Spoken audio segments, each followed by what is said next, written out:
Glória a Deus. Você que nos visita, Deus te abençoe. Que você seja muito abençoado aqui nesta manhã. Para a glória do nome do Senhor.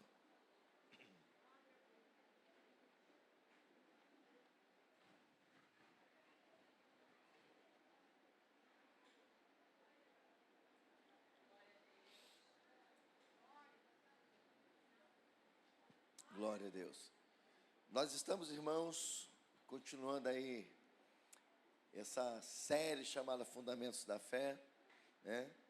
A nossa vida cristã, ela tem que ter fundamento.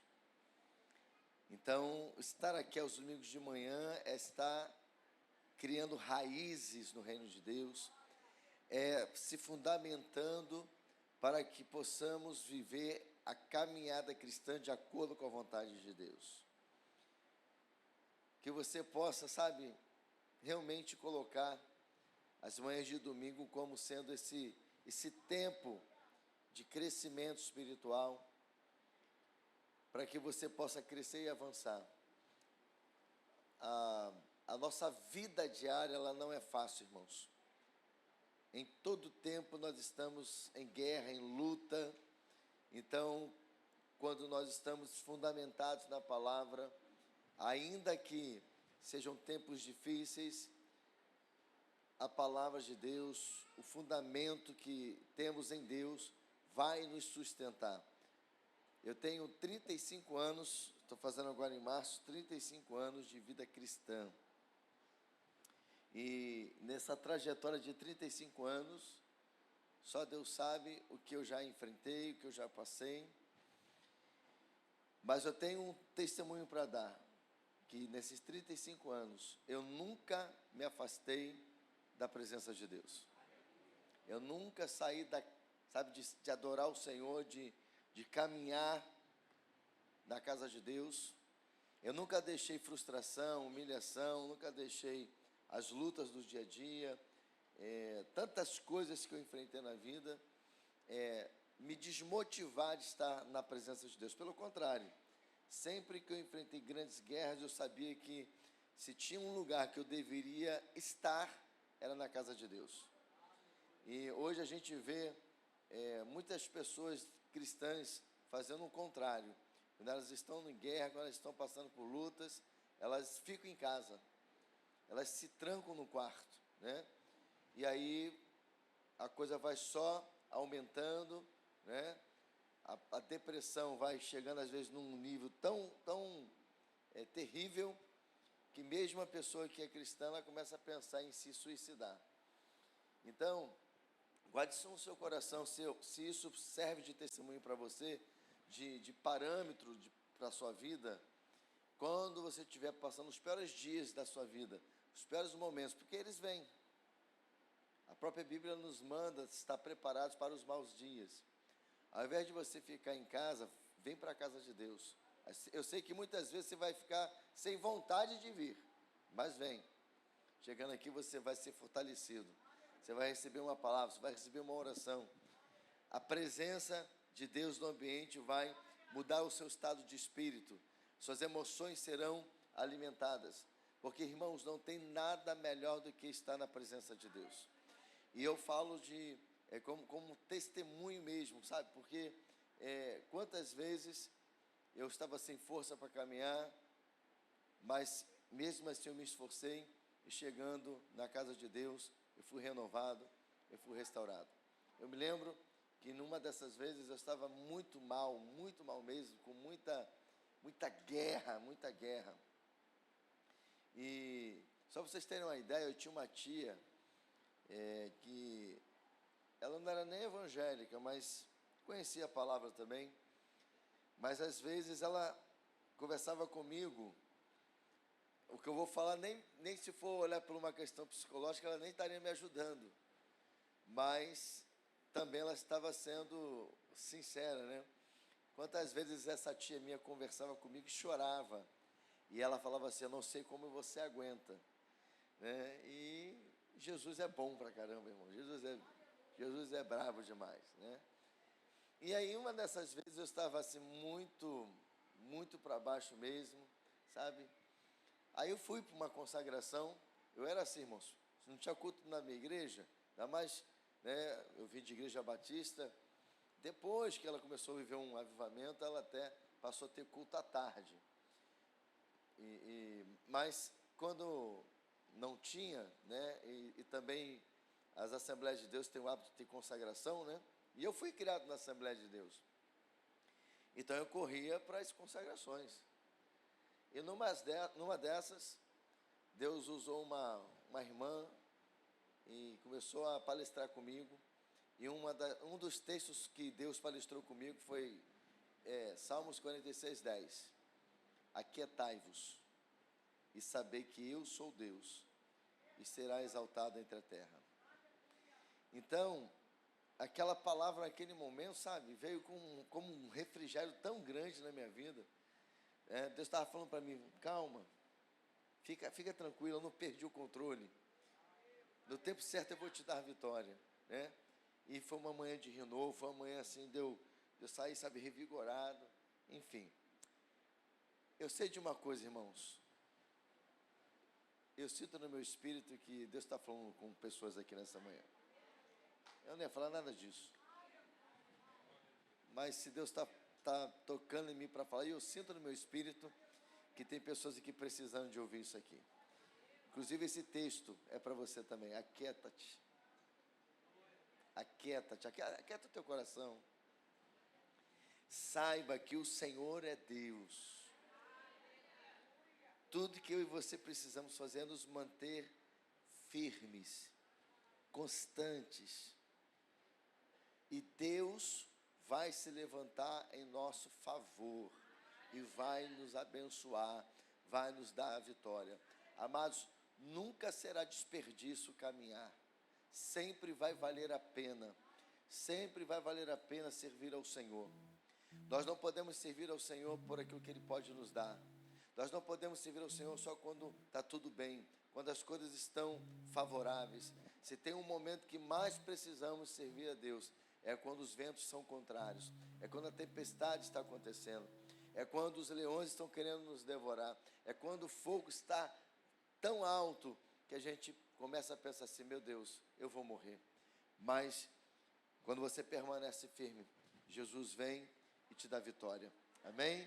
Receba essa palavra aí no seu coração e que você receba essa resposta de Deus para a glória dele, tá bom? No nome de Jesus. Coloca aí para mim João capítulo 1, versículo de 1 a 14, nós vamos fazer a leitura responsiva. Vou ler os versículos ímpares, vocês os pares. Como eu disse, nós estamos na série Fundamentos da Fé. E o tema é Jesus Cristo, o centro da fé, o Senhor da vida. Declare comigo, Jesus Cristo, o centro da fé, o Senhor da vida. O conteúdo que você vai receber nesta manhã é glorioso, irmãos. Você vai receber agora um aprendizado assim, sabe? Você vai receber um alimento substancial, um alimento sólido, sabe? Você vai receber aí um mocotó, mas não é um mocotó de lapada não, fica tranquilo. O mocotó de hoje, ela não é... Quando a gente fala de palavra, a gente fala mocotó, né? Então a gente vai falar feijoada. Hoje você vai receber uma feijoada aqui, santa, né? Para você sair daqui, né? Cheio. Você vai aprender algo assim, muito teológico, mas muito espiritual também. Vamos que aí? Na feijoada não vai ter giló, fica tranquilo. Tá bom? Vai ser benção. Mas eu quero que você participe comigo. São 2 textos apenas que vocês vão ler comigo. Esse e lá no final, que vocês vão ler. Então eu queria que você lesse bem forte, tá? Para você interagir comigo, para você também participar. Então João 1, de 1 a 14 diz assim: No princípio era o Verbo, e o Verbo estava com Deus, e o Verbo era Deus. A igreja. Todas as coisas foram feitas por intermédio dele, e sem ele, nada do que foi feito se fez. A igreja.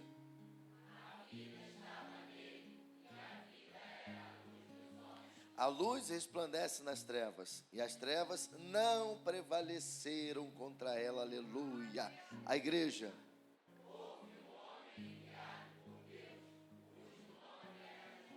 Este veio como testemunha, para que testificasse a respeito da luz, a fim de todos virem a crer por intermédio dele, a igreja.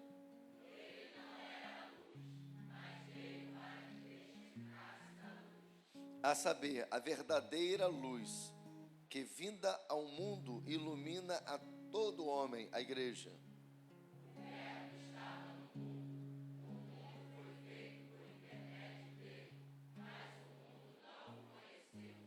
Veio para o que era seu, e os seus não receberam, a igreja.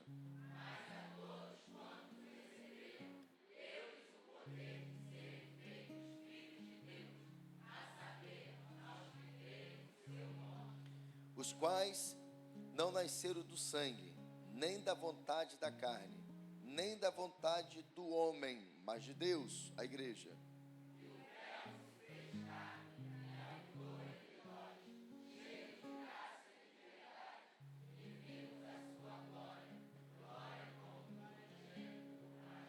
Que texto poderoso, né, irmãos? Que texto poderoso. E nós vamos nesta manhã destrinchar esse texto. A gente vai se aprofundar nesse texto aqui. Um dos textos que nós vamos nos aprofundar nessa palavra desta manhã. Senhor, fala conosco. Que esta palavra, Senhor Deus, gere em nós conhecimento, crescimento espiritual.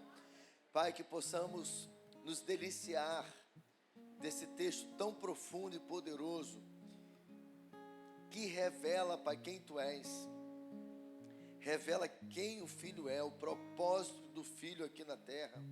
Senhor, que possamos ser abençoados de uma forma poderosa com essa palavra, Senhor. Que haja edificação, que haja, Senhor Deus, em nós, Senhor Deus, fundamento para a glória do Teu nome, Jesus. Amém. A palavra, irmãos, as Escrituras Sagradas, revela Deus. E Deus se revelou plenamente em Jesus, conforme lemos aí no texto de João, capítulo 1, versículos de 1 a 14. O apóstolo Paulo também, em Colossenses 1, 15, chama Jesus de a imagem do Deus invisível, o primogênito de toda a criação. No grego, a palavra imagem é eikon, não significa apenas uma semelhança superficial, mas uma representação exata, a manifestação visível da essência divina. Em Colossenses 1,15, também Paulo afirma que Jesus é o primogênito de toda a criação. No grego, primogênito, prototokos, refere-se à preeminência, posição de honra e superioridade de Jesus sobre toda a criação, existindo antes dela, confirmando a sua pré-existência. Então, quando a gente fala de fundamento, a gente fala de início de todas as coisas, a gente fala daquilo que dá base, daquilo que sustenta, amém, amados? Então a gente está vendo esse texto aqui, o texto falando sobre que a palavra, as Escrituras Sagradas, revela para nós Deus, e que também aprendemos que este Deus, que é Espírito, e grave isso aqui, tá? Deus é Espírito, e por ele ser Espírito, ele não pode ser visto. Você nunca vai ver Deus, no sentido, na pessoa de Deus, porque ele é Espírito, mas Deus, ele queria que nós o visse. Então o que ele fez? Ele se tornou carne, né? No princípio era o verbo, era a palavra. O verbo, a palavra, era Deus. O verbo estava com Deus. E o verbo habitou entre nós. Então, isso para para nós, como crentes em Jesus, aprender este fundamento é algo muito importante. Por isso que eu estou fazendo questão de fazer uma separação, que Deus é Espírito e que Jesus, Ele é a revelação desse Deus que é Espírito. Então, se a gente falasse como podemos ver Deus, por meio de Jesus, o seu Filho. E aí Paulo, falando da igreja de Colossos, ele vai dizer isso, né? Que ele, Jesus, ele é a imagem do Deus invisível, o primogênito de toda a criação. E aí, queridos, aqui me faz lembrar, né, eu já ministrei aqui sobre isso, vocês que já receberam aqui a palavra sobre gerar filhos para Deus, quando eu prego, né, na conferência de célula, eu falo sobre essa palavra imagem. Essa palavra imagem, se não me falha a memória, é tselem, ou tselem em hebraico, e essa palavra significa sombra. E olha que coisa tremenda como Deus é poderoso, né? Quando Deus nos criou, Ele nos criou a sua imagem, a sua semelhança. Então, quando Deus nos criou, Ele projetou em nós a sua imagem. Então, quando Deus nos criou, o propósito dele foi que fôssemos a sua sombra aqui na terra. Isso é poderoso demais, irmãos. Só que a sombra acompanha o dono, né?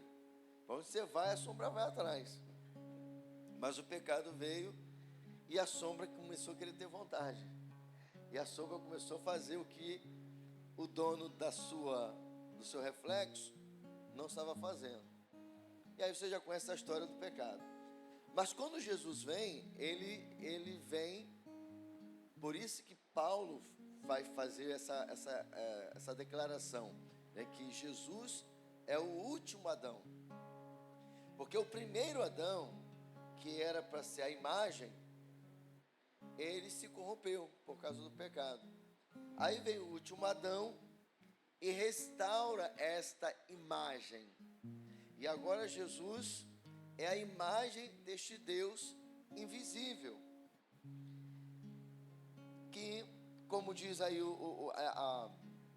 a palavra também, eikon, significa muito mais do que uma semelhança superficial, que é uma representação exata, a manifestação visível da essência de Deus.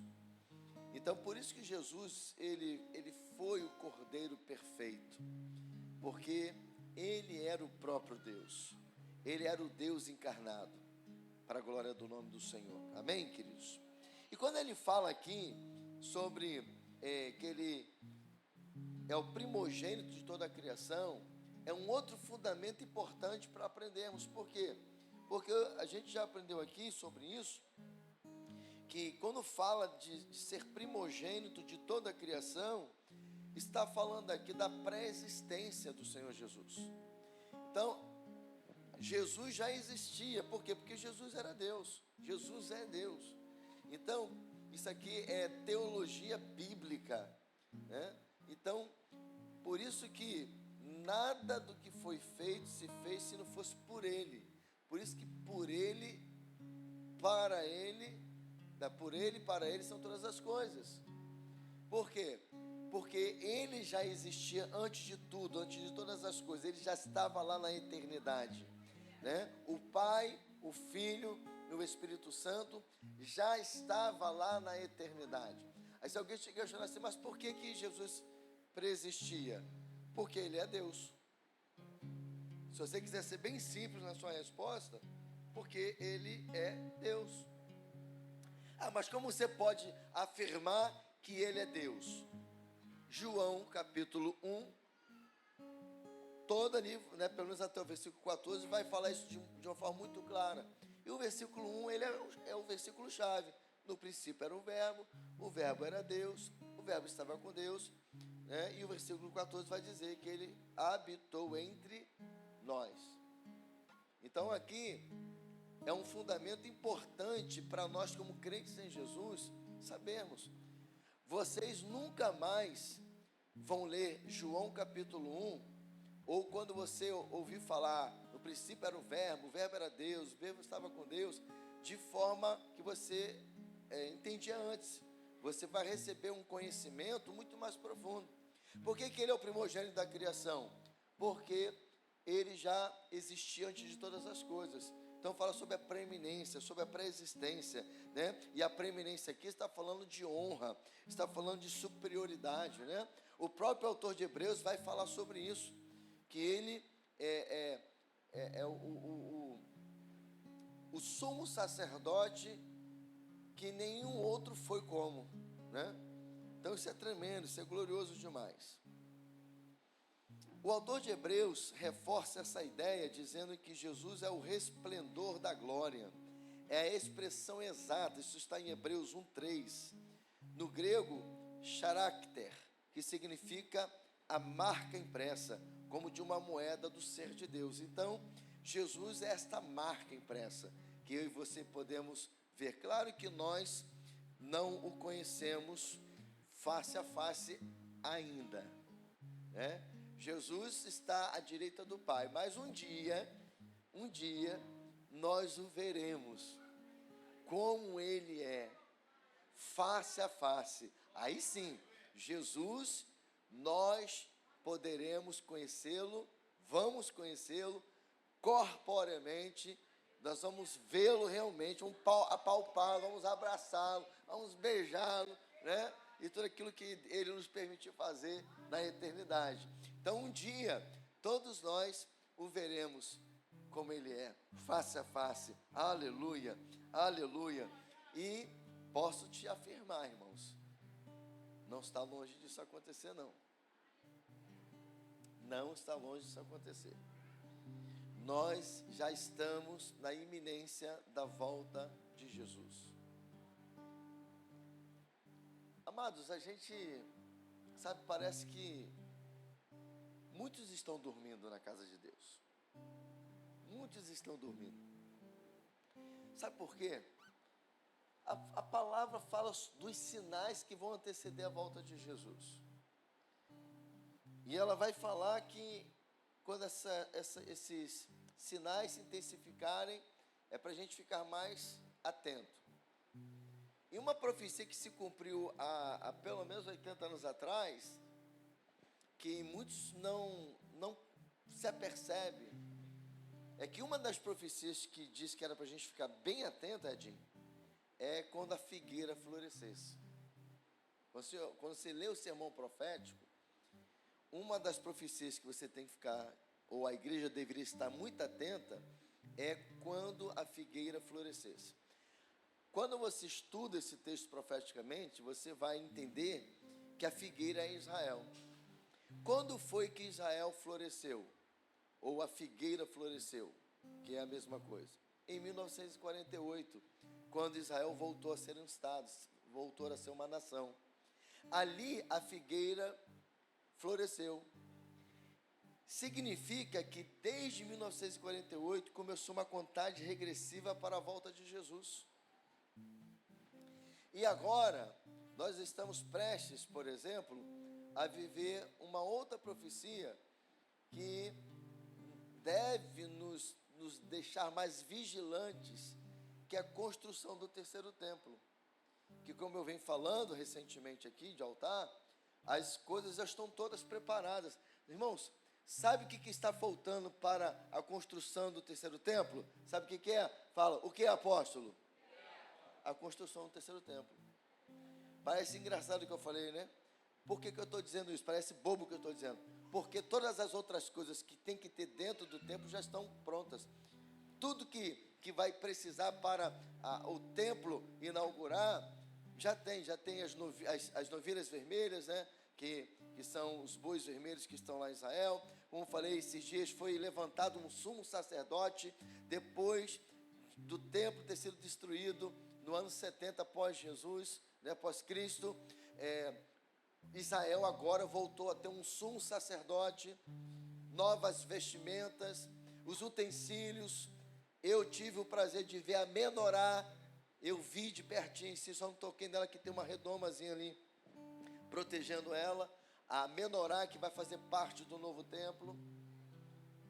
Há quem diga que já está se negociando, né, a construção, porque a construção do terceiro templo, ela tem que se dar ali onde é a mesquita de Omar, ali onde quem tem o poder religioso do lugar são os muçulmanos. E esses acordos que vocês estão vendo aí serem falados é para justamente chegar nessa profecia. E aí vou te alarmar para uma outra coisa. Desde 2020, ou foi 2019, se não me falha a memória, foi 2019, tem uma outra coisa que aconteceu, que é o início deste acordo para se chegar aonde precisa para se construir o terceiro templo, que é o acordo de Abraão. Estuda sobre isso, o acordo de Abraão, o genro do Trump, foi um instrumento lá para poder fazer esse acordo, e ele é judeu. A coisa está acelerada, irmãos.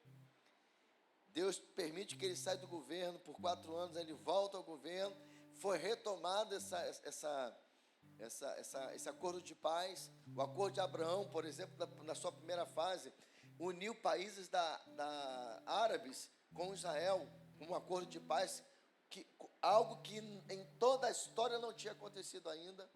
Essa guerra que você está vendo acontecer agora do Irã, Israel contra o Irã, vai resultar, um dos resultados dessa guerra vai ser o acordo para a construção do terceiro templo. Então, eu estou dizendo para você que a coisa está muito mais acelerada do que você possa imaginar. E aí eu estava dizendo sobre a igreja dormir, porque parece, irmãos, que muitos cristãos estão vivendo a sua vida cristã como se nada disso estivesse acontecendo. O nível de pecado, o nível de desânimo que às vezes as pessoas têm. A gente está aqui há 6 anos buscando manter um fogo de avivamento que Deus mandou para essa casa. A gente já viu tantas pessoas aqui envolvidas na presença de Deus, cheias do Espírito Santo. E aí a gente, quando vai ver, isso vai de adolescente até o mais idoso aqui da igreja, a gente chega a informação que fulano está desanimado, fulano não quer mais saber da igreja, fulano está bebendo, fulano está fazendo isso, fulano está fazendo aquilo. Irmãos, que tipo de evangelho que a gente está vivendo? Que tipo de cristianismo é isso? Será que a gente realmente teve uma conversão, irmão, genuína? Porque, irmãos, eu não sei, mas eu acabei de testemunhar aqui no início da minha palavra, que eu estou fazendo esse mês de março agora, 35 anos de vida cristã, sem deixar de servir a Deus, sem deixar de caminhar. E são 35 anos, não só de vitórias, não só de triunfo, de progresso. Teve dias terríveis, teve desertos. Eu me lembro que, diante do deserto que eu estava enfrentando, já tinha 3 anos e meio que eu estava nesse deserto. Final de ano, tudo ruim. Final de ano não tinha nada. Sabe, só aquilo que estava à nossa volta era só nos fazia colocar para baixo. Deus tomou um vaso para falar comigo e a minha família. Eu fiquei numa felicidade. Falei assim, meu Deus, o Senhor vai liberar uma palavra de vitória, Diego. Caramba, Deus vai falar comigo agora, com a minha família. Ele vai dizer que a minha vitória está chegando. Ele vai dizer que Ele está dando Ele está cessando a tempestade. Aí Deus chega, usa o vaso e fala, eis meu servo que a embarcação está no meio do caminho, está navegando no meio do mar. Eu falei assim, general, como que é isso, irmãos? Você já está sem força. Meu Deus, você já está quase. Eu tinha hora que eu falava assim, Senhor, eu não quero deixar de te servir, eu não quero deixar de te adorar, mas eu não estou aguentando. Não é mais agora questão de vontade, querer eu quero, mas eu não estou encontrando forças. Aí quando você pensa que Deus vai te dar um levante, Ele fala assim, ó, dá falta mais meia caminhada. Meu Deus do céu, imagina. Mas será que alguns de nós abandonaria a embarcação? Mas ele disse que estava a embarcação no meio do caminho. mas Ele também disse: eu vou ser contigo. Ele também disse: se você perseverar, o que eu vou fazer na sua vida é grande.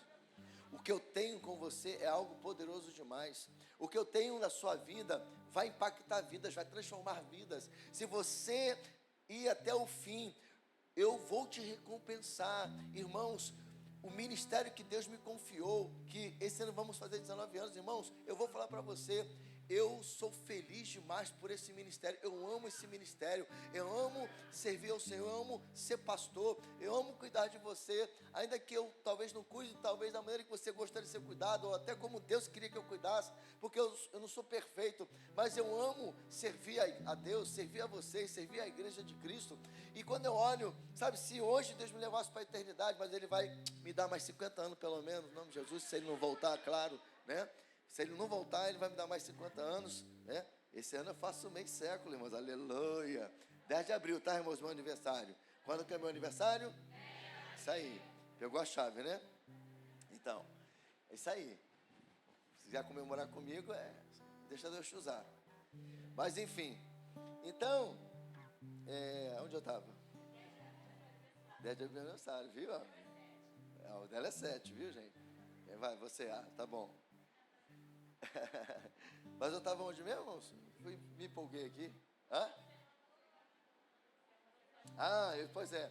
Então, assim, eu amo o que eu faço, irmãos. 35 anos. Olha o que Deus está fazendo. E quando eu olho o que Deus já fez até aqui, se Deus me chamasse para a eternidade hoje, irmãos, eu iria muito feliz com Jesus. Se Jesus arrebatar a igreja hoje, eu vou feliz, porque eu sei que, ainda que eu tenha errado, que eu tenha falhado como pastor, que eu não tenha feito como Ele queria que eu fizesse, eu me esforcei, sabe? Eu me esforcei. Quando eu olho o que Deus já fez, as recompensas que Ele já me fez viver, né, as honras que eu já vivi, irmãos, dá para imaginar uma igreja como a nossa, num bairro como o nosso, uma cidade como a nossa, e eu não estou agora dando uma de coitadinho, nem dizendo como Benjamim não, como Gideão, né? Eu sou o menor da casa de meu pai, minha família é menor de Manassés, né? Não, eu profetizo que São João de Meriti é terra de delícia, terra de avivamento, mas quando a gente olha dentro de um contexto mesmo, se a gente for analisar, São João de Meriti é uma cidade da Baixada Fluminense, já teve alguns nomes pejorativos como cidade do lixo, tantas coisas, um bairro como o nosso, que é um bairro pobre, né? Quem diria, irmãos, que a gente, né, a nossa igreja, eu não estou falando agora nem só de mim, mas que a igreja hoje, ela é vista lá na Itália, é vista lá em Portugal, na Espanha, nos Estados Unidos, na África, tem países da África que assistem nossos cultos, Moçambique, por exemplo, e lugares que a gente nem sabe ainda que a igreja já chegou, né, lugares que Deus já me permitiu ir. Quando eu vou, você vai comigo, irmãos. Não dá, se a gente pensar, Renan, numa ótica humana, a gente nunca imaginaria isso. E olha que quando Deus falava comigo lá na minha juventude, que Deus me levaria nos Estados Unidos, me levaria em países, em outros estados, eu ficava assim, gente, só Deus mesmo. Quando você olha assim, Roberto Carlos, a situação, imagina eu com 17, 18 anos ouvindo tudo isso, eu falei assim, cara, como que é isso? Mas por que está se cumprindo tudo isso, irmãos? Porque quando eu ouvi lá, ainda que doeu, ainda que ardeu muito, que a embarcação estava no final, que eu chorei mais ainda porque eu tinha que sofrer mais um pouco, mas que também eu tinha uma palavra que se eu chegasse até o final, a recompensa viria, que Ele faria coisas tremendas, coisas grandiosas, coisas gloriosas na minha vida, através da minha vida, que Deus tinha um rebanho para eu cuidar. E, irmãos, se eu não tivesse permanecido fiel, eu não estava aqui para contar isso para você. Você tem promessa? Você tem promessa, meu irmão? Então espera no Senhor. Se você souber esperar e passar pelo processo, o que Deus vai fazer é grande, é poderoso, é maior do que aquilo que você está enfrentando, aquilo que você está passando. Você recebe essa palavra no nome de Jesus? Meu Deus, eu nem comecei aqui direito.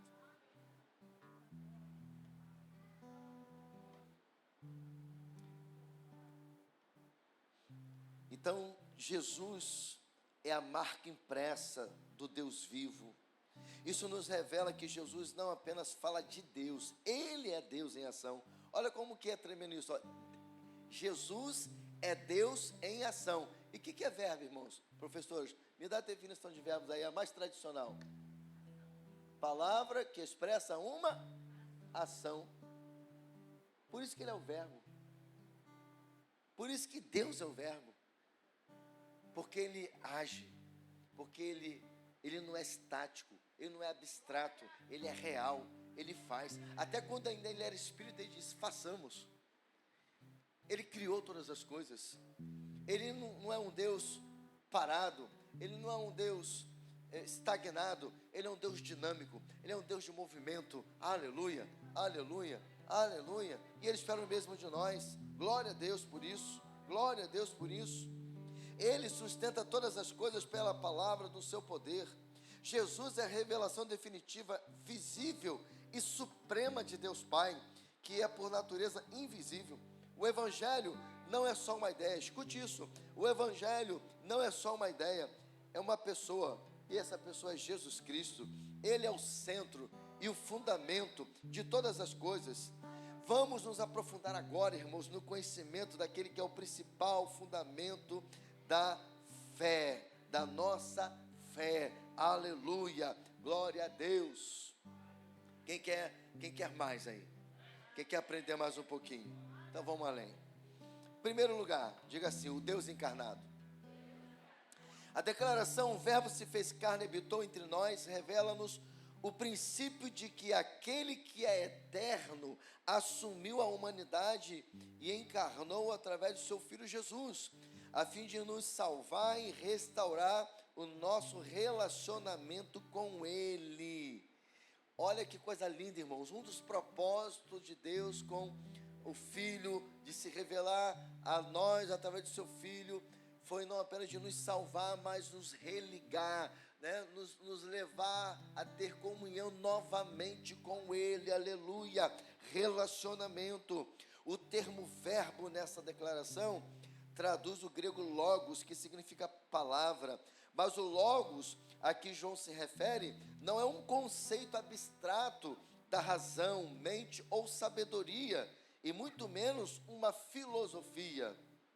Embora esse termo fosse amplamente usado na filosofia grega, ao escrever que o verbo se fez carne e habitou entre nós, João usou esse mesmo termo para mostrar a seus leitores que o verdadeiro Logos, aleluia, o verdadeiro Logos não era algo impessoal, mas uma pessoa real que revelava corporalmente a divindade e que podia ser ouvida, vista e tocada. Isto fica muito claro quando lemos João 1,14, que diz, e o verbo se fez carne e habitou entre nós, repleto de graça e de verdade, e vimos a sua glória como unigênito do Pai. Aleluia. O que nós estamos aprendendo nesta manhã é que Jesus é real. Ele não é uma ideia apenas. Jesus não é uma energia. Jesus é real, irmãos. Ele é real. Ele é uma pessoa. Ele é muito mais do que uma palavra. Ele é a palavra manifestada. Ele é o verbo vivo de Deus, aleluia. Isso é poderoso, irmãos, isso é fundamento. Isso é fundamento para a nossa fé cristã. Ele não é como um destes santos que a gente vê, que tem corpo, mas não se move, que tem olhos, mas não vê, tem boca, mas não fala. Ele é real. Jesus é real, e é esse Jesus que tem mudado e transformado as nossas vidas, a nossa história, o nosso destino. Aleluia, aleluia. Você pode glorificar Deus por isso, meu irmão? Aleluia. o Verbo se fez carne. A doutrina da encarnação, sem dúvida, está no centro da fé cristã. Se alguém nega a encarnação de Deus na pessoa de Jesus Cristo, não pode ser considerado um cristão. Mas nos primeiros anos do cristianismo, nos tempos do apóstolo João, falsos mestres começaram a atacar a pessoa de Cristo. Alguns negavam a divindade de Cristo e afirmavam que ele era simplesmente uma criatura de Deus, ou mesmo uma pessoa comum, que supostamente teria recebido uma virtude especial que o elevou a um grau superior ou divino, ao supostamente ser adotado por Deus. Já outros negavam a humanidade de Cristo, afirmando que seu corpo era simplesmente uma ilusão. Você sabe por que Deus fez com que as Escrituras fossem redigidas? Que a Bíblia fosse escrita? Não foi só para nos abençoar hoje, nos levar ao conhecimento de Deus, mas muitas vezes aquilo que foi escrito, que hoje serve para nós, para defendermos a nossa fé, para nos fundamentar como igreja de Jesus, era uma problemática do seu tempo. Então, quando João escreve esse texto de João capítulo 1, falando sobre que o Verbo, no princípio era o Verbo era Deus, o Verbo estava com Deus, ele estava também trazendo um fundamento para refutar aquelas falas que haviam na sua época, e não eram de qualquer pessoas, não, eram de mestres reconhecidos, rabinos, eram de escribas, fariseus, eram daqueles que conheciam a lei, aqueles que diziam praticar a lei, né? Os escribas eram aqueles que investigavam a lei, eram aqueles que trazia a palavra, né, a Torá, e era como se fosse juízes, né? Eles que diziam se estava certo, se não estava, que fazia toda a pesquisa para testificar que aquilo era real, que aquilo era verdade, que aquilo era fundamento para o povo de Deus. E os fariseus eram aqueles que diziam colocar a lei em prática, a palavra em prática, e que muitas vezes não colocavam, mas queria que os outros fizessem, e às vezes até tornava a lei de Deus algo que não era aquilo que estava sendo proposto. Então, naquele tempo, João, que estava ouvindo que, não, Jesus foi só uma coisa invisível, isso aqui que estão falando é conversa fiada, isso aí não existe, não. Ah, não, Jesus no máximo, é alguém que Deus achou graça e o elevou, não. E aí, João vem e fala, não, ele era o Verbo, ele é o Verbo, e esse Verbo se fez carne, ele se fez carne, não é uma ilusão, ele é real. E outra, ele não só se fez carne, mas ele habitou no nosso meio, ele existiu no nosso meio, ele viveu, foram 33 anos que ele viveu no nosso meio. É isso que ele está dizendo. Isso aqui é fundamento, Tiago? Por quê? Porque se alguém perguntar, mas como que você prova que Jesus foi real? Porque eu creio na palavra de Deus, e a palavra de Deus diz que ele se fez carne, ele habitou no nosso meio, e a história, a ciência, que ainda que tente provar que não foi real, ele foi real. Sempre Deus está permitindo que alguma coisa a ciência prove que ele foi real. E foi mesmo, irmãos. E outra coisa, nós somos bem-aventurados, sabia disso? Quantos creem que Jesus veio em carne e habitou no nosso meio? Nós somos bem-aventurados. E sabe quem disse isso? Jesus. Quando Tomé, depois de ressuscitado, na primeira aparição de Jesus, Tomé não estava no meio do povo ali, dos discípulos. Aí quando os discípulos falam para Tomé, ele ressuscitou. Tomé, ele nos visitou. Ah, não acredito não. Jesus ressuscitou? Eu só acredito se eu vê-lo e ainda colocar a mão onde foi lá colocado os... Vou falar prego aqui que a gente é o mais prático, né? Tá bom. Mas o quê? Aí logo depois de uns dias vem atrás de Jesus. E ainda para tirar onda né? Isso aqui, esse tirar onda é meu, tá, irmãos? Essa parte é minha. Para tirar onda com Tomé, né? De repente, Jesus está na parede ali, entra, tipo assim, e a rapaziada, tudo bem? Ué, por onde tu entrou? Ele passou pela parede, irmão. É forte ou não é, irmão? É forte, igreja. Aí ele vai lá em Tomé. Jesus é brabo mesmo. Ele vai lá e vem cá, Tomé, vem cá. Vem cá, Tomé, vem cá. Vem cá, Tomé. É só pra... Toque em mim. Eu sou real, aqui, ó. Olha os furos aqui, tá vendo? Ah, filho, bem-aventurado os que não viram e creram. Aplauda ao Senhor aí, ó.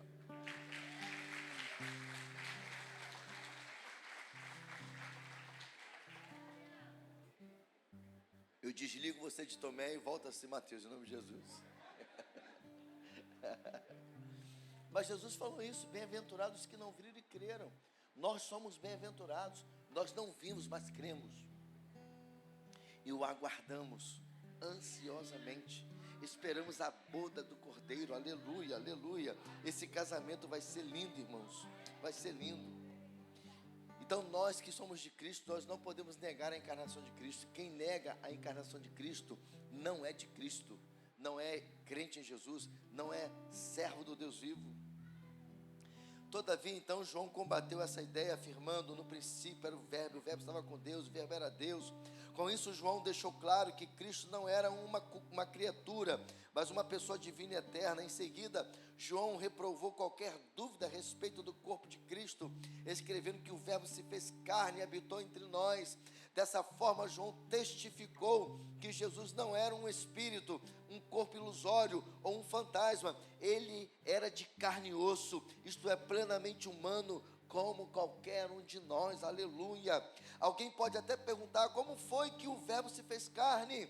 A Bíblia responde essa pergunta ao registrar o milagre do nascimento virginal de Jesus, conforme havia previamente sido anunciado na Escritura. Jesus Cristo foi concebido de forma miraculosa no ventre de uma virgem chamada Maria, sem qualquer pai humano, mas exclusivamente por obra do Espírito Santo, aleluia.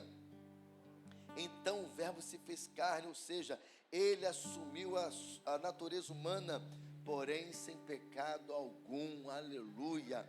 Está aqui outro fundamento, outra resposta. Mas como que você pode dizer que Jesus, ele é o Filho de Deus e que ele não tinha pecado? Porque ele nasceu de uma virgem. O fato de Maria ser virgem quando ela concebe Jesus, prova que ele nasceu sem pecado. Outra coisa que prova que Jesus era o Filho de Deus, ele não foi gerado por homens, ele foi gerado pelo Espírito Santo. Não é isso que o texto diz: e descerá sobre ti. O anjo respondendo a Maria, quando ela pergunta: mas como vai ser isso? E descerá sobre ti o Espírito Santo, e o poder do Altíssimo te envolverá com a sua sombra, aleluia. Olha aí, ó, com a sua sombra, com a sua imagem, aleluia. E vai gerar o ente santo de Deus, aquele que vai ser o Salvador do mundo, aleluia, aleluia. E outra, as Escrituras já falavam antes, Isaías 7,14 vai dizer: e a jovem conceberá e dará à luz um filho, ou melhor, e a virgem, né? A palavra é essa. E a virgem conceberá e dará à luz a um filho, e o seu nome será Emanuel. Foi profetizado. E a virgem conceberá e dará à luz a um filho, e o seu nome será Emanuel, Deus conosco. A única virgem em toda a história da humanidade que gerou foi Maria, e ela foi e concebeu aquele que foi gerado pelo Espírito Santo. E Jesus é Deus conosco, porque ele não veio habitar no nosso meio. Então a palavra Emanuel, que é Deus conosco, testifica que ele habitou entre nós. Amém? Glória a Deus. O verbo habitou entre nós. Após escrever que o verbo se fez carne, João completou: e habitou entre nós. diz, né, que completou dizendo que ele habitou entre nós. A palavra habitou significa literalmente tabernaculou, ou seja, armou sua tenda. Portanto, Deus habitou entre nós como que numa tenda. É impactante pensar que o Verbo eterno, por um tempo, estabeleceu sua morada e viveu entre os seres humanos. Os textos bíblicos que registram a vida e o ministério do Senhor Jesus não deixam qualquer dúvida de que sua encarnação foi completa. Ele esteve sujeito a todas as limitações que os homens experimentam. Jesus sentiu cansaço, sede, fome e dor. Se alegrou, se entristeceu e também chorou. Ele nasceu, cresceu e morreu. E ao terceiro dia, ressuscitou. Ninguém sabe não, moço? E o terceiro dia? Assim Jesus volta até lá para o túmulo, irmãos, né? Jesus morreu, mas ao terceiro dia, agora ele estava quase voltando para lá e já voltou de novo, porque você, né? Ei, Jesus!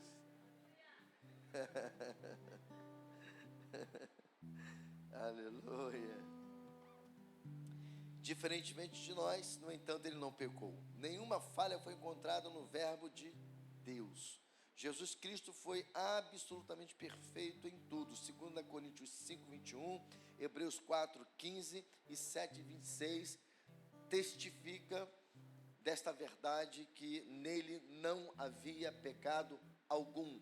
Ele foi homem, ele foi 100% homem, 100% homem, porém sem pecado. Por isso também fez dele o cordeiro o cordeiro perfeito, né? Que não tinha pecado. Por isso que o sacrifício foi aceito. Por isso que o preço dos nossos pecados foi pago de uma forma que o inimigo não tem mais o que requerer. O preço foi pago de forma legítima e extraordinária. E aí por isso que Paulo também diz, assim como por um homem entrou o pecado, por um homem veio a redenção, a saber, Jesus de Nazaré. Aleluia, aleluia. Você pode aplaudir ao Senhor?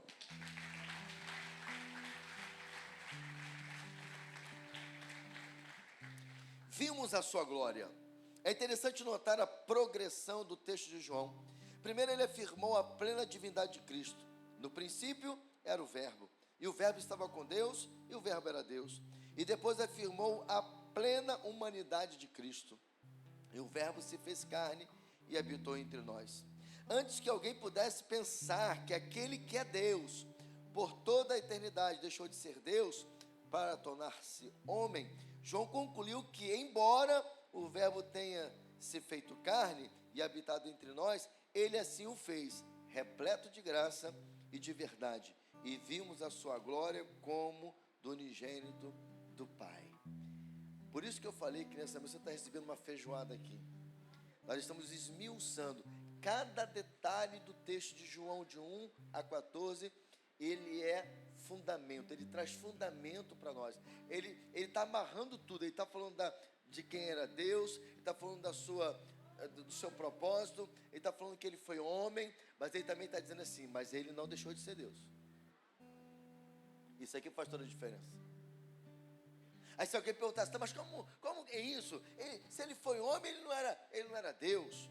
E se ele foi Deus, ele não era homem. Não, ele foi homem e foi Deus 100%, sem um milésimo de porcentagem de não ser. Ele foi 100% homem e 100% Deus. E aí João, para amarrar essa ideia, está dizendo, olha, ele não era só alguém que se encarnou, mas nele havia repleta graça e verdade. Nós vimos nele a sua glória, a glória do Pai, a glória do unigênito do Pai. Aleluia. João deixou claro que o Deus Filho não abriu mão de sua divindade para tornar-se homem. Ele não abandonou seus atributos para assumir os atributos humanos.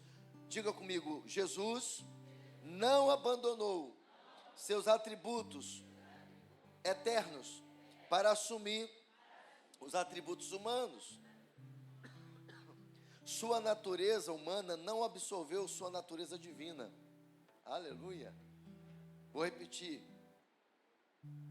Sua natureza humana não absorveu sua natureza divina. E nem sua natureza divina absorveu sua natureza humana. Na verdade, a doutrina bíblica correta é de que as duas naturezas, humana e divina, na encarnação do Verbo, tornaram-se unidas e indivisíveis, sem mistura ou confusão, de modo que cada natureza retém seus próprios atributos.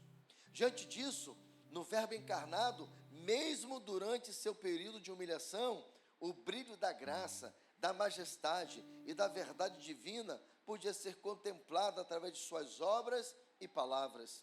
Ou seja, quando o Deus homem manifestava o seu poder como sendo Deus, as obras que ele realizava, o convencimento que ele gerava nas pessoas, as suas palavras que eram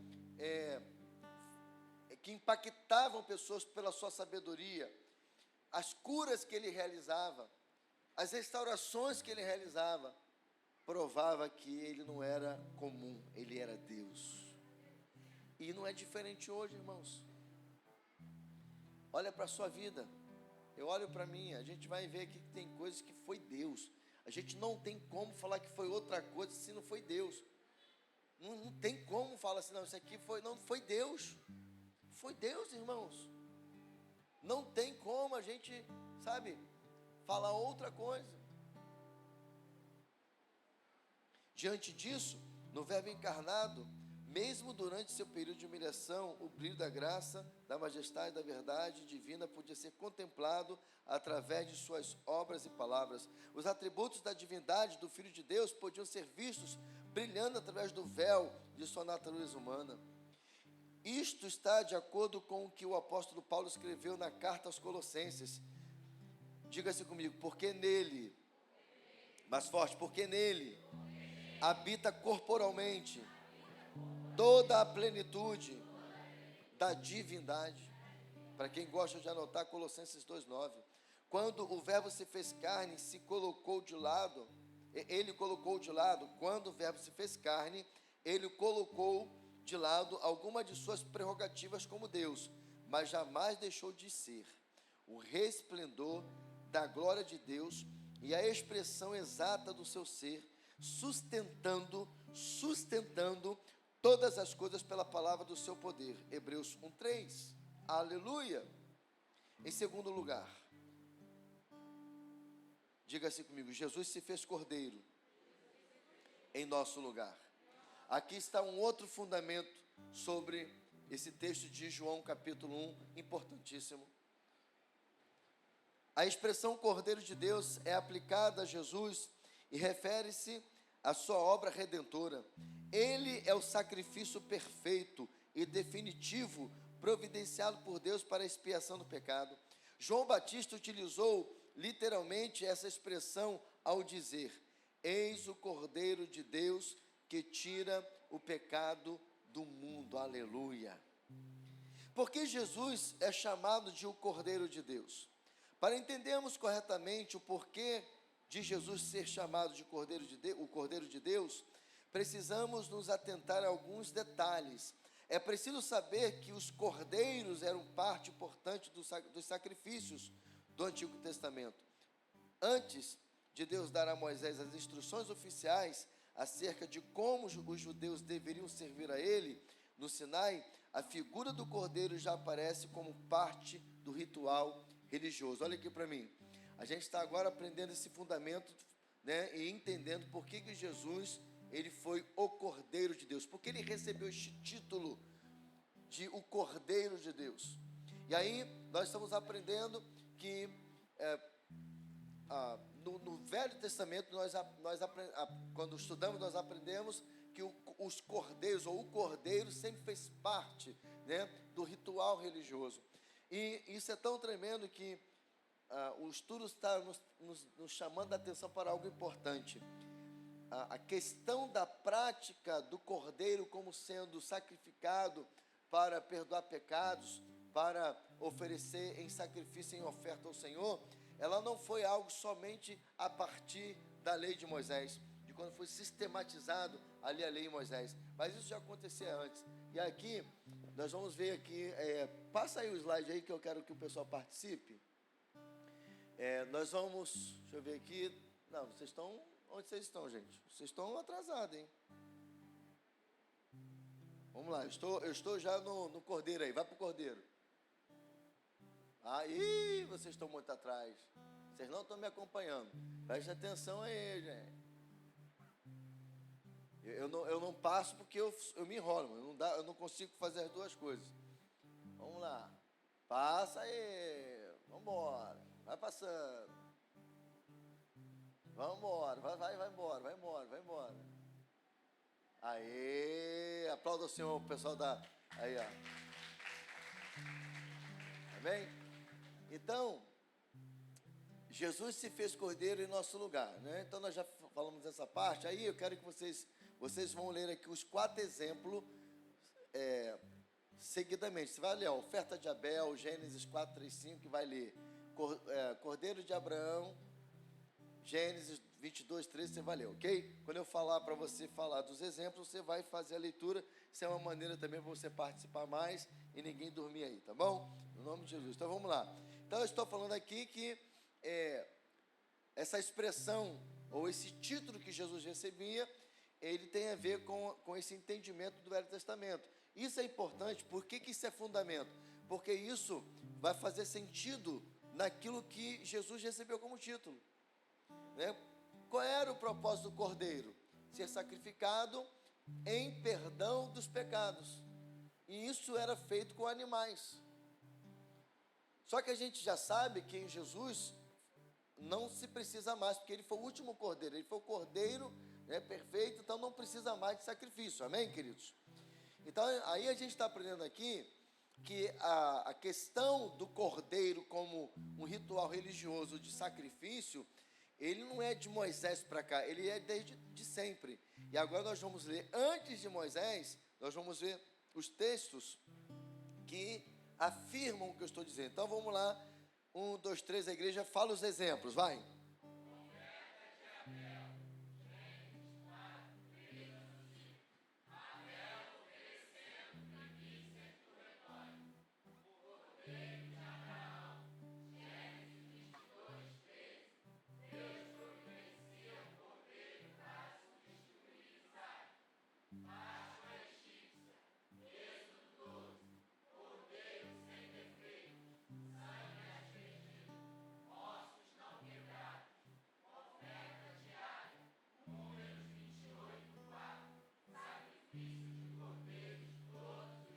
Amém? Então aí estão as referências bíblicas nos mostrando que a figura do cordeiro, ela já existia desde o início de tudo.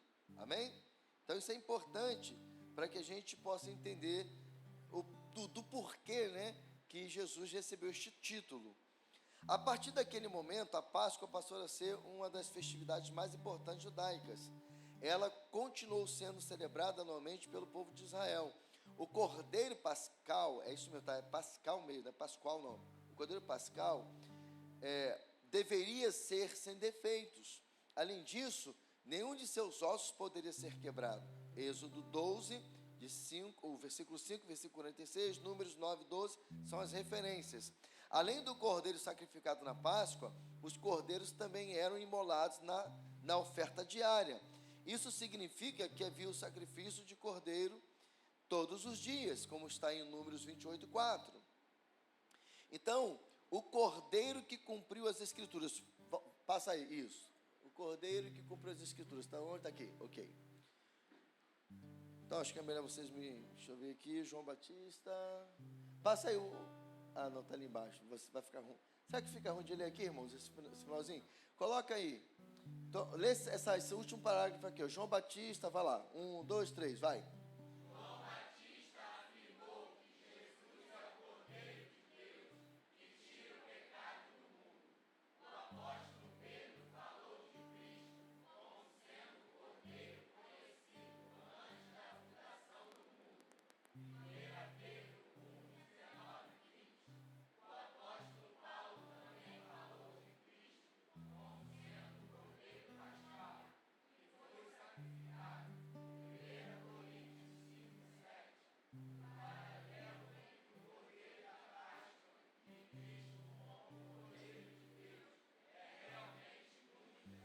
Amém? Mantém esse slide. Então, aqui nós estamos falando já do Novo Testamento, textos que estão sendo, que está afirmando que Jesus é este Cordeiro que veio tirar o pecado do mundo. Então, isso é importante como fundamento, porque a igreja cristã, ela, ao longo da história, ela trouxe um pouquinho de confusão na hora de colocar alguns princípios. Então, por exemplo, a gente sempre vai ouvir que a igreja de Cristo é neotestamentária. Escute isso aqui, olha para mim, você não perder aqui o entendimento, tá? Isso aqui é fundamento. A gente aprendeu que a igreja cristã é neotestamentária, ou seja, ela, a parte da Bíblia que deve ser a referência doutrinária é o Novo Testamento, neo de novo, neotestamentário, Novo Testamento. Não é errado dizer isso, mas talvez o erro que foi cometido é que isso foi passado de uma forma que parece que o Velho Testamento não serve para a gente. Só que essa divisão de velho e novo é só para entendimento, só para a gente não se confundir.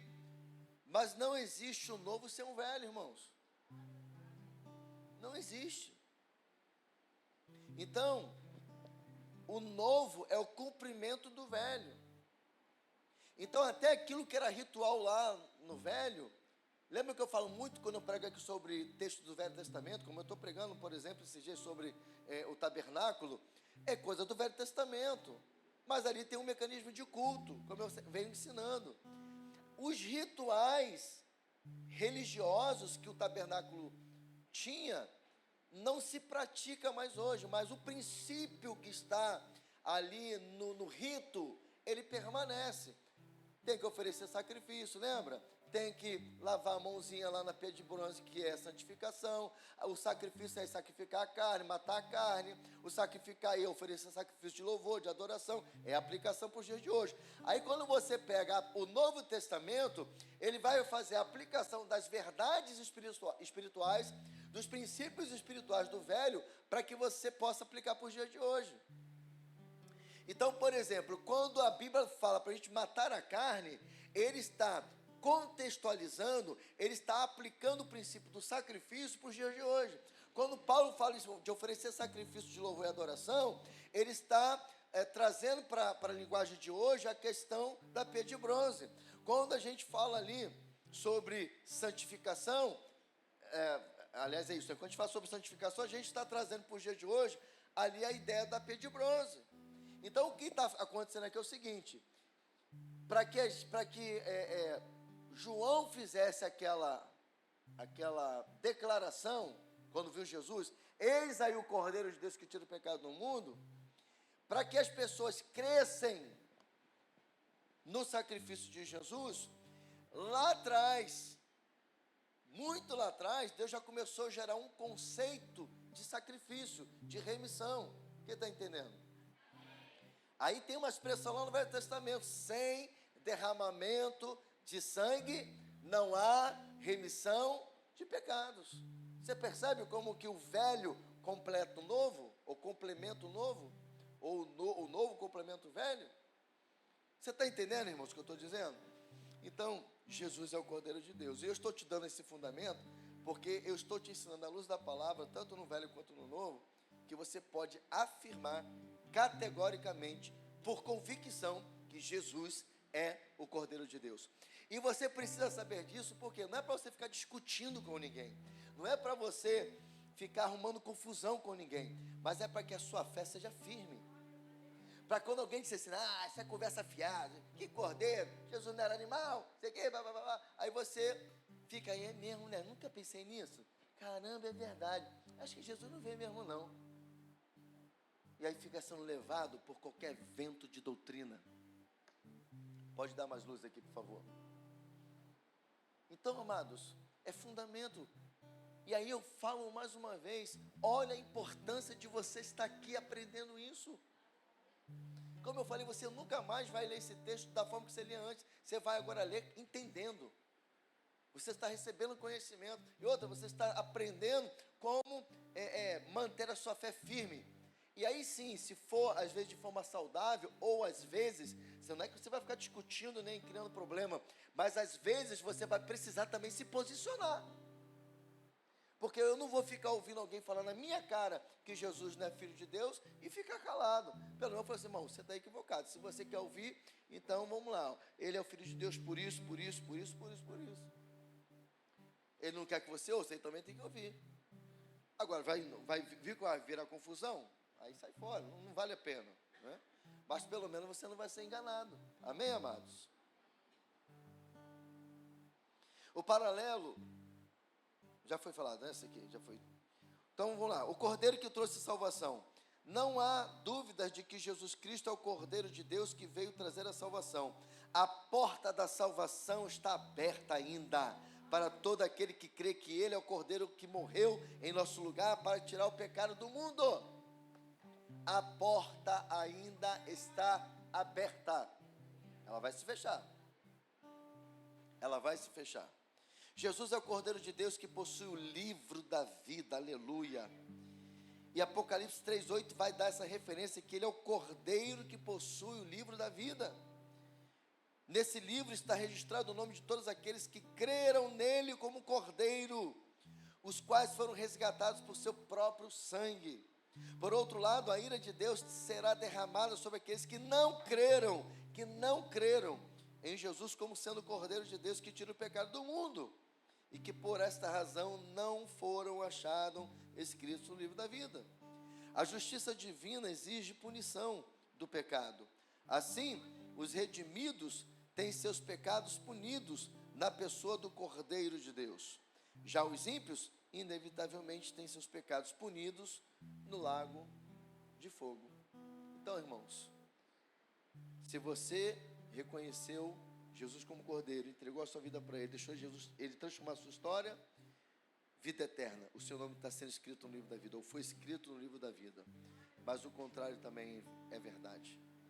Se não tiver escrito no livro da vida, a justiça de Deus é vida eterna para aqueles que estão com os nomes escritos no livro da vida, e condenação eterna para aqueles que não estão escritos no livro da vida. E se o nome de alguém não está escrito, não é porque Deus não quis escrever, foi porque você não quis aceitar que Ele era o Cordeiro de Deus. Simples assim.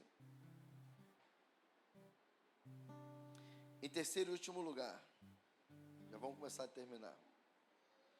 Diga assim: Jesus como Senhor. Aqui vem um outro fundamento para a gente aprender aqui nessa manhã, para a gente encerrar a lição de hoje. Isso aqui é muito importante. O senhorio de Jesus implica aceitar sua autoridade soberana sobre todo o nosso ser. É um chamado à rendição voluntária e obediência, reconhecendo-o como Senhor do universo, da igreja e de nossas vidas.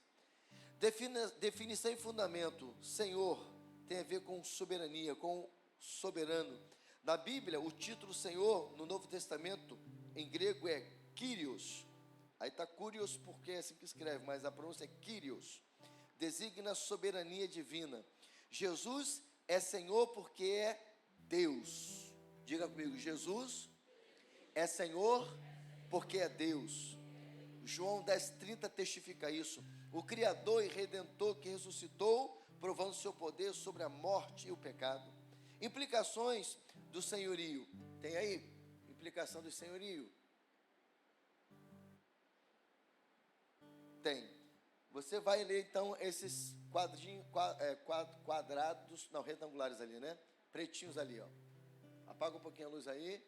Você vai ler isso tudo aí até o texto aqui de Romanos. Vamos lá? 1, 2, 3, vai, igreja.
Sabe qual é a grande verdade, irmãos? Mantenha esse slide aí, por favor. Pode, aliás, mantém por enquanto a luz assim. É que muitas vezes no dia a dia nós estamos lidando com Jesus apenas como Salvador. Nós não estamos vivendo Jesus como Senhor das nossas vidas. Basta quando Ele nos dá um comando e a gente não faz o que Ele mandou. Todas as vezes que nós não respondemos ao chamado de Deus, todas as vezes que nós não fazemos o que Ele mandou, todas as vezes que negligenciamos o que Ele falou, nós não estamos deixando Ele ser o Senhor das nossas vidas. Olha aqui que Romanos 14 diz: Ele morreu e voltou a viver para ser Senhor de vivos e mortos. Tem vivos aqui? Mas tem mortos aqui? Tem mortos aqui, irmão? Claro que tem, irmão. Você é vivo e morto ao mesmo tempo. Quando ele fala de vivos, de seres humanos, mas quando ele fala de mortos, ele só pode ser Senhor dos vivos, que são mortos. Fortíssimo. O morrer aí é o negar a si mesmo. O que Jesus disse? Se alguém quer vir após mim, siga-me. Anularam o nosso eu, morreu o nosso eu. Só tem como Ele ser Senhor se os vivos forem mortos. É forte, né? É profundo. Isso é teologia bíblica, irmãos. Você está comendo essa feijoada maravilhosa aqui. Dá para dar mais glória, irmãos? Dá para aplaudir a Jesus?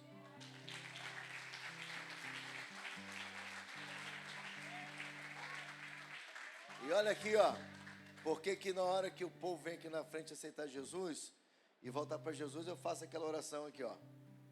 Confissão pública. A salvação envolve crer no coração e confessar com a boca que Jesus é o Senhor. Por isso que eu faço aquele momento. Romanos 10, 9 e 10. A saber que se com a tua boca confessares a Jesus Cristo e em teu coração creres que Jesus ressuscitou dentre os mortos, serás salvo. Visto que com o coração se crê para a justiça e com os lábios se faz confissão para a salvação. Romanos 10, 9 e 10 é o texto. Amém, igreja? Vamos seguir. O senhorio na prática, vamos lá, o senhorio na prática, outro slide. O senhorio na prática, tem aí? Tem não? Não, então não. Então vamos lá. O senhorio na prática. Diga assim, mudança de vida. Não viver para si, mas para... Não, deixa comigo. Obrigado. Não, show. Mas para não ficar cansativo. Então vamos lá. Eu vou falar só o tema para você repetir e eu vou ler a definição. Vamos lá. Mudança de vida. Não viver para si mesmo, mas para Ele, reconhecendo em cada área, tempo, família, finanças. Referência, 2 Coríntios 5,17. Eis que se alguém está em Cristo... Ok. Outro senhorio como prática. Vamos lá comigo, vamos lá. 1, 2, 3. Modelo de caráter. Vai deixar comigo. Imitar Jesus é o objetivo, moldando o caráter pela obediência. Filipenses 2, 5, 11, que é o texto que a gente vai terminar lendo. Outra prática, diga comigo, testemunho. Viver como servo, demonstrando lealdade a Cristo, acima de qualquer outra realidade. Esse texto que nós lemos de Romanos 14, 9, deve ser o nosso estilo de vida como cristãos. Como a gente leu, viver debaixo do senhorio de Cristo, do contrário não estaremos vivendo o verdadeiro cristianismo. Concluindo agora, irmãos, de fato, Jesus Cristo é o centro e o fundamento da nossa fé. Ele é o Senhor e Salvador das nossas vidas. Onde Cristo reina, o caos perde a força. Forte, né? Digam comigo, onde Jesus reina, o caos perde força. Você hoje está aprendendo esse fundamento maravilhoso. Eu quero encerrar esta aula de hoje. Coloca aí Filipenses 2, de 5 a 11 na versão ARA. Já está aqui já?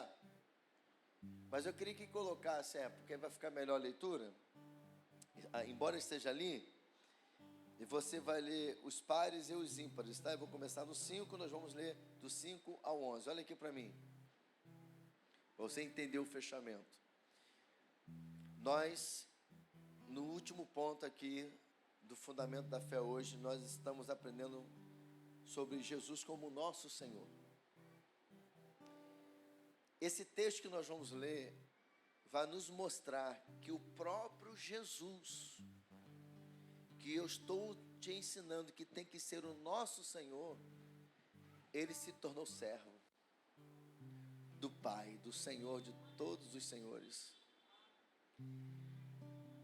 E aí, Paulo, falando na igreja de Filipe, ele começa com uma frase importantíssima, e a gente vai ler porque que ele manda a gente ter esse sentimento.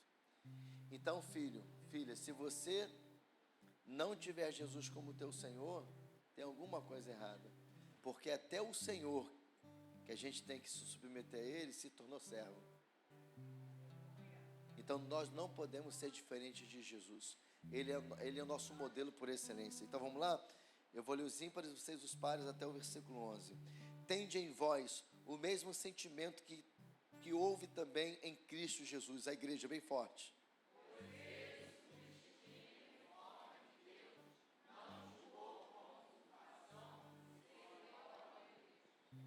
Antes, a si mesmo se esvaziou, assumindo a forma de servo, tornando-se semelhante de homens, e reconhecido em figura humana, a igreja.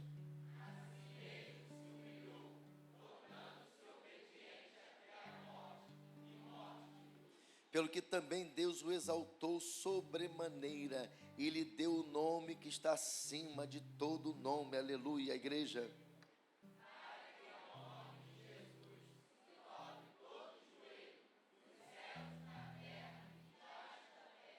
E toda língua confesse que Jesus Cristo é Senhor, para a glória de Deus Pai. Aleluia. Meu Deus do céu. E você vê que esse texto, ele está cadenciado com toda a aula. Porque nós falamos sobre o verbo que se fez carne. Falamos sobre o Cordeiro de Deus que tira o pecado do mundo. A gente provou aqui sobre a humanidade de Jesus. E o próprio texto diz, né? Que ele se tornou homem. O texto declara isso. Mas o mais importante desse texto para nós encerrarmos esta aula é sermos servos. E deixar Jesus ser o nosso Senhor. Porque aquele que está exigindo que seja o nosso Senhor, foi servo.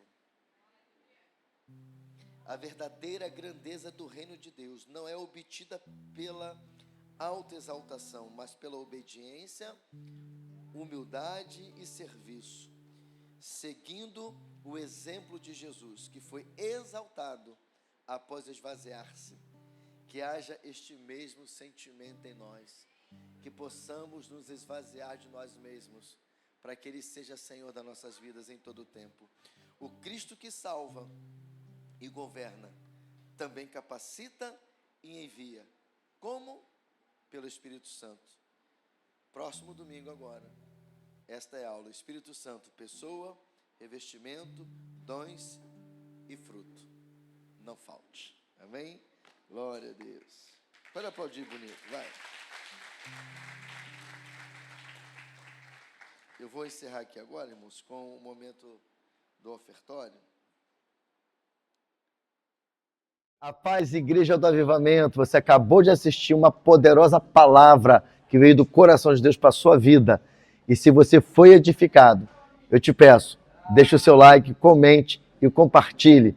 E se você não é inscrito no nosso canal, inscreva-se e ajude-nos a espalhar o fogo do avivamento para o Brasil e as nações. Deus te abençoe.